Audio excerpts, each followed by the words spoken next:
Hello दोस्तों, Konkan railway corporation limited की तरफ से 201 वैकेंसीज निकाली गई है वेरियस पोस्ट के लिए, जिसका एम्प्लॉयमेंट नोटिफिकेशन नंबर जो है वो CO/PR/02/2026 है। डेट ऑफ एम्प्लॉयमेंट नोटिफिकेशन जो है वो 31 जुलाई 2026। इस फॉर्म को आप ऑनलाइन भर सकते हैं और ये जो फॉर्म है वो लास्ट वीक ऑफ अगस्त 2026 से आप भरना स्टार्ट कर सकते हैं।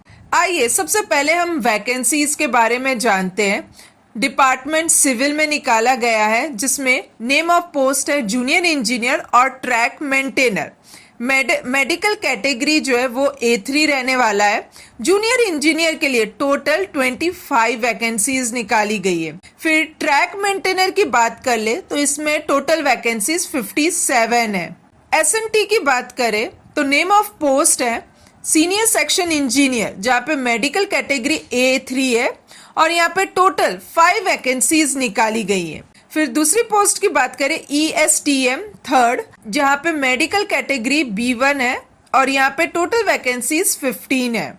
ऑपरेटिंग डिपार्टमेंट की बात करें, जहाँ पे section controller, station master, good train manager रहने वाला है। यहाँ पे मेडिकल स्टैंडर्ड तीनों का सेम है, यानी A2। सेक्शन कंट्रोलर के लिए 9 वैकेंसी निकाली है, स्टेशन मास्टर के लिए 15 निकाली है, गुड ट्रेन मैनेजर के लिए 10 निकाली गई है। फिर डिपार्टमेंट इलेक्ट्रिकल की बात करें तो यहाँ पे नेम ऑफ पोस्ट है असिस्टेंट लोको पायलट, जहाँ पे मेडिकल कैटेगरी A1 है और यहाँ पे टोटल वैकेंसी 30 निकाली गई है। मैकेनिकल डिपार्टमेंट की बात करें तो सीनियर सेक्शन इंजीनियर, यहाँ पे मेडिकल कैटेगरी A3 है। Junior engineer medical category A3 है, लेकिन टेक्नीशियन 3 जिसकी मेडिकल कैटेगरी B1 बताई गई है। सीनियर सेक्शन इंजीनियर के लिए 6 वैकेंसी निकाली गई है। जूनियर इंजीनियर के लिए 7 वैकेंसी निकाली गई है। टेक्नीशियन के लिए 15 वैकेंसीज निकाली गई है। लास्ट डिपार्टमेंट का नाम है कॉमर्शियल, यहाँ पे पोस्ट का नाम है कॉमर्शियल सुपरवाइजर, जिसकी मेडिकल कैटेगरी C1 है और यहाँ पे टोटल वैकेंसी इस डिपार्टमेंट के लिए 7 निकाली गई है। ऐसे करके आपका पूरा टोटल 201 वैकेंसीज इस बार निकाली गई है। स्केल्स ऑफ पे की बात कर ले हम तो सबसे पहले नेम ऑफ द पोस्ट है सीनियर सेक्शन इंजीनियर SNT, ये ग्रुप C। यहाँ पे सारे जो लेवल है वो सारी जो पोस्ट है वो सब ग्रुप C में है, सिवाय 12 नंबर का जो सीरियल नंबर है वो ट्रैक मेंटेनर 4 वो ग्रुप D में आता है। उसका लेवल 1 रहने वाला है और इनिशियल पे जो है वो 18,000 रहने वाली है। आइए सबसे पहले हम लोग लेवल 7 एकदम हाईएस्ट की बात करते हैं। जो सेक्शन सीनियर इंजीनियर SNT और मैकेनिकल में ग्रुप C रहने वाला है और लेवल 7 इनका पे स्केल रहने वाला है और इनिशियल पे जो है वो 44,900 रहने वाला है। फिर हम लोग लेवल 6 की बात कर लेते हैं, जिसमें junior engineer civil, junior engineer mechanical, section controller, station master, commercial supervisor, ये सब आपको लेवल 6 में देखने के लिए मिलेगा और यहाँ पे इनकी इनिशियल पे जो है वो 35,400 रहने वाली है। फिर हम लोग गुड्स ट्रेन मैनेजर की बात कर लेते हैं, जो कि ग्रुप C में रहने वाला है। ये लेवल 5 रहेगा और इनिशियल पे जो है 29,200 रहने वाला है। फिर हम लोग लेवल 2 की बात कर लेते हैं, जहाँ पे technician 3rd mechanical, ESTM 3rd SNT और असिस्टेंट लोको पायलट, ये तीनों लेवल 2 में आते हैं। यहाँ पे इनिशियल पे जो है वो 19,900 रहने वाला है। और फिर हमने लास्ट जो ट्रैक मेंटेनर है इसकी हमने पहले ही बात कर ली। आइए जानते हैं अब इस फॉर्म को भरने के लिए कौन लोग एलिजिबल है। पहले तो वो लैंड लॉसर कैंडिडेट, यानी कहने का मतलब जिनकी जमीनें कोंकण रेलवे में मतलब यूज हुई है, तो वो लोग भर सकते हैं। ज्यादातर ये स्टेट महाराष्ट्र और कर्नाटका स्टेट के ही बिलोंग वाले हो। फिर उसके बाद जो लोग कैंडिडेट डोमिसाइल है state of Maharashtra, Goa state के, कर्नाटका स्टेट के, तो वो लोग इस फॉर्म को भर सकते हैं। और KRCL एम्प्लॉय यानी जो कोंकण रेलवे कॉर्पोरेशन लिमिटेड के जो रेगुलर जिन्होंने 3 साल से सर्विस दिया हुआ है, तो वो लोग इस फॉर्म को भर सकते हैं। एज लिमिट की बात करें तो ग्रुप सी पोस्ट के लिए 18 to 36 एज लिमिट रहने वाली है। फिर SC/ST कैंडिडेट को 5 ईयर यानी मैक्सिमम अपर एज लिमिट जो है 41 ईयर रहने वाली है। OBC NCL कैंडिडेट को 3 ईयर का रिलैक्सेशन यानी मैक्सिमम अपर एज लिमिट जो है वो 39 ईयर होनी चाहिए। फिर हम लोग ग्रुप डी यानी ट्रैक मेंटेनर की बात करें तो यहाँ पे एज लिमिट जो है वो 18 से 45 ईयर रहने वाला है, यानी SC/ST को 5 ईयर का रिलैक्सेशन है जो कि 5 ईयर यानी मैक्सिमम अपर लिमिट एज की जो है वो 50 ईयर है। फिर यहाँ पे चार्ट बनाया गया है। इस चार्ट में आप देख सकते हैं ग्रुप सी और ग्रुप डी का अपर एज लिमिट क्या रहने वाला है और लोअर लिमिट क्या रहने वाली है, यहाँ पे आप साफ साफ देख सकते हैं। एजुकेशनल क्वालिफिकेशन की बात करें तो जूनियर इंजीनियर सिविल के लिए 3 ईयर का डिप्लोमा या फिर equivalent degree in civil engineering में चाहिए होगा। ट्रैक मेंटेनर के लिए 10th pass from recognised university. Senior section engineer की बात करें SNT में तो 4 ईयर का बैचलर डिग्री इन इलेक्ट्रिकल या इलेक्ट्रॉनिक्स या IT या कम्युनिकेशन इंजीनियरिंग या कंप्यूटर साइंस एंड इंजीनियरिंग में चाहिए होगा। फिर ESTM 3rd, यहाँ पे 10th के साथ साथ आपका ITI होना चाहिए इन इलेक्ट्रीशियन में या इलेक्ट्रॉनिक मैकेनिक्स में या वायरमैन में, या फिर आपका 10th होना चाहिए CCAA in the same trade में, या फिर 10+2 विद फिजिक्स या मैथ्स आपका होना चाहिए। फिर station controller, station master, goods train manager के लिए सिर्फ ग्रेजुएशन की डिग्री चाहिए होगा। और असिस्टेंट लोको पायलट के लिए 10th प्लस ITI इन स्पेसिफाइड या इलेक्ट्रिकल मैकेनिकल ट्रेड्स में चाहिए होगा, या फिर आपने 10th किया हो और 3 ईयर का डिप्लोमा मैकेनिकल, इलेक्ट्रिकल, इलेक्ट्रॉनिक्स या ऑटोमोबाइल इंजीनियरिंग में आपका होना चाहिए। फिर उसके बाद हम लोग सीनियर सेक्शन इंजीनियर की बात कर रहे हैं, या फिर 4 ईयर का बैचलर डिग्री इन मैकेनिकल में होना चाहिए। जूनियर इंजीनियर मैकेनिकल की बात करें तो 3 ईयर डिप्लोमा मैकेनिकल स्ट्रीम में होना चाहिए। और टेक्नीशियन 3 वो भी मैकेनिकल की बात करें तो 10th होना चाहिए। और आपका ITI in fitter, mechanic, diesel, welder, electrician या इलेक्ट्रॉनिक्स में होना चाहिए। फिर कमर्शियल सुपरवाइजर की बात करें तो ग्रेजुएशन की डिग्री चाहिए होगा। Minimum qualifying marks group C post के लिए जो है वो UR और EWS के लिए 50% रहने वाला है। OBC NCL SC/ST वालों के लिए 40% रहेगा।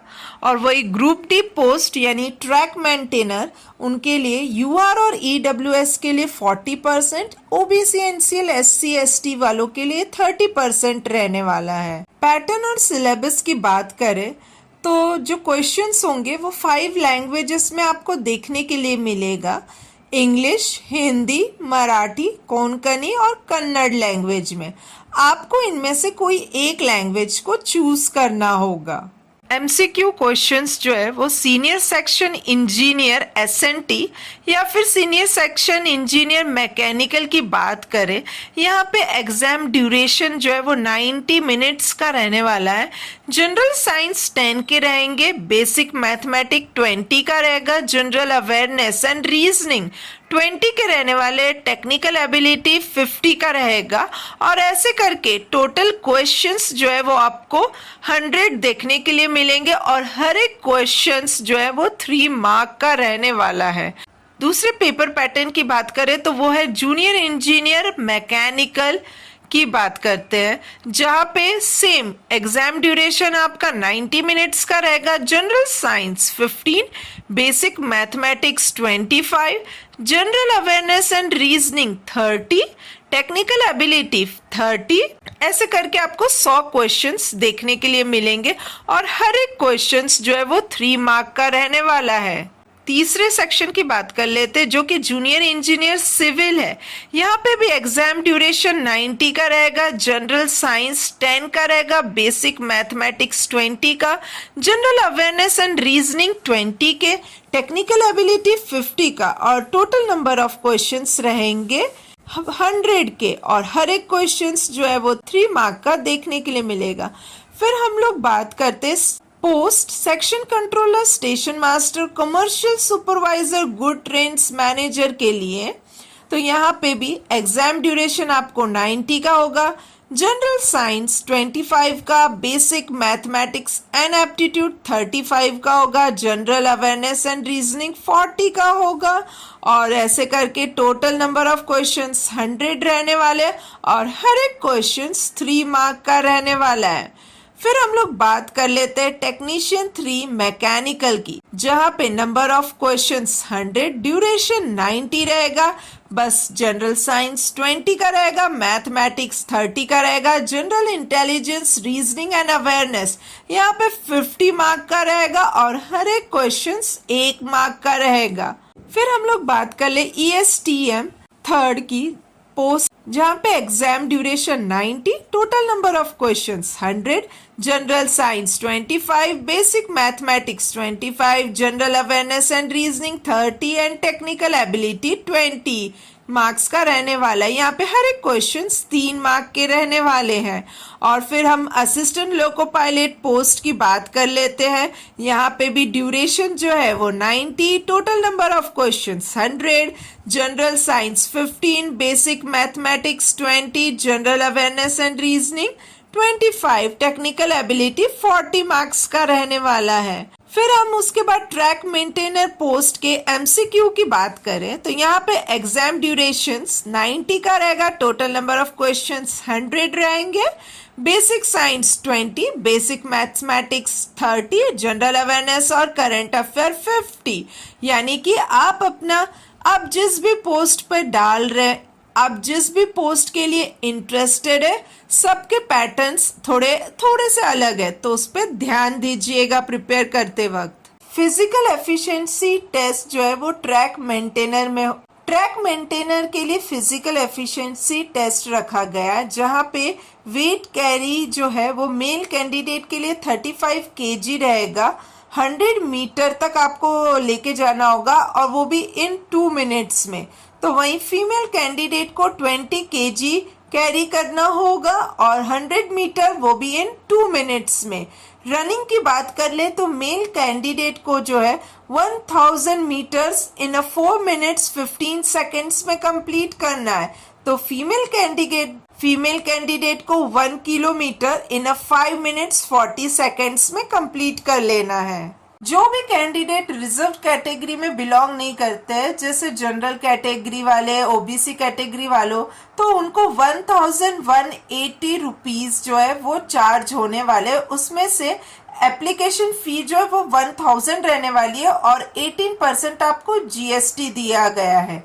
फिर उसके बाद हम लोग वो कैंडिडेट जो रिजर्व कैटेगरी में बिलोंग होते हैं, जैसे SC ST, ex serviceman, female minorities या इकोनॉमिकली बैकवर्ड क्लासेस या PWD को जो है उन्हें एप्लीकेशन फीस जो है वो रिफंड कर दी जाएगी। कहने का मतलब है एग्जाम फी जो है उन्हें मिल जाएगा अगर वो एग्जाम अटेंड करते हैं। तो कोंकण रेलवे का जो CBT जो एग्जाम हो वो सितंबर 2026 को स्केड्यूल किया हुआ है। सिलेक्शन प्रोसेस की बात करें तो section controller, station master, assistant loco pilot के लिए कंप्यूटर बेस्ड टेस्ट होगा या फिर एप्टीट्यूड टेस्ट होगा, डॉक्यूमेंट वेरिफिकेशन होंगे, मेडिकल एग्जामिनेशन होगा और मेरिट जो है वो 70% आपका CBT मार्क का लिया जाएगा और 30% जो है वो एप्टीट्यूड टेस्ट मार्क का होगा।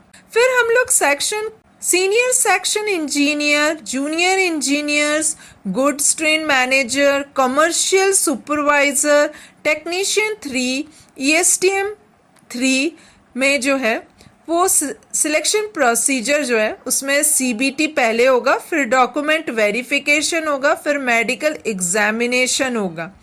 ट्रैक मेंटेनर की बात करें तो सीबीटी होगा, डॉक्यूमेंट वेरिफिकेशन होगा, फिर उसके बाद फिजिकल एफिशिएंसी टेस्ट होगा, उसके बाद मेडिकल एग्जामिनेशन होगा और यहाँ पे आपको निगेटिव मार्किंग जो है 1 मार्क देखने के लिए मिलेगा। इस फॉर्म से जुड़ी सारी इंपॉर्टेंट बातें हमने डिस्कस कर ली है और अगर कोई भी डाउट हो तो आप कमेंट बॉक्स पे कमेंट कर सकते हैं। And all the best, like and subscribe my channel. Thank you.